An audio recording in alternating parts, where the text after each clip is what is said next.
Good morning. Ngasigi video yung minarase. Ngasi card message ko Rashigi matung ina ko ka try to katang thop charage try to chidagi sai sai Rashi mapado khala khalaga dumai taraga yung minarase ko. Ado kwai ahan ko.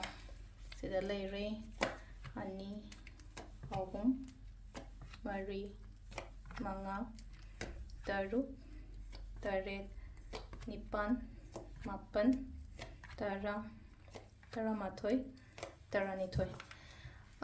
Quite handbag of Meshashiko, Meshashigini, Meshashiguna Silese, celebrations when the life on a Sisakanoma had it in count over the my papa, Habado, my or any one issue, but then as Elena Cockano, a color lady got in Kangi, Matanga, business or Omo or Roka, Tau in a color lady, but Tabos in a British Rashiko, Metunko. Metun Silese had it Lakaniko, Katang, Ngasi Mota, Hang the Hasini, had Tapna Lapo, had it put a Lakata, but we get a young eye, but I mamseko.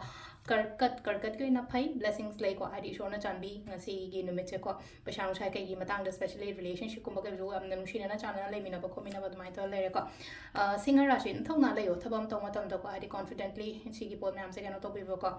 Last time, Akogi, Matangiseko, Matangis Langano, Mingo the Kaigano, Kanomato with a Bahadi.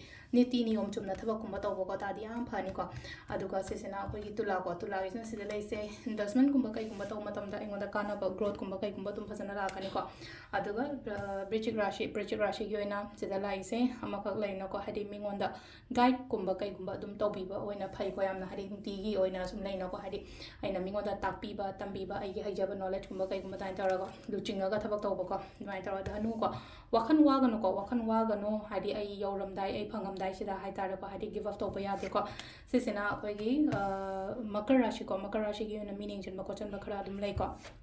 Next up when I say Kumrashi goina, Sida lady say Ma Kahani.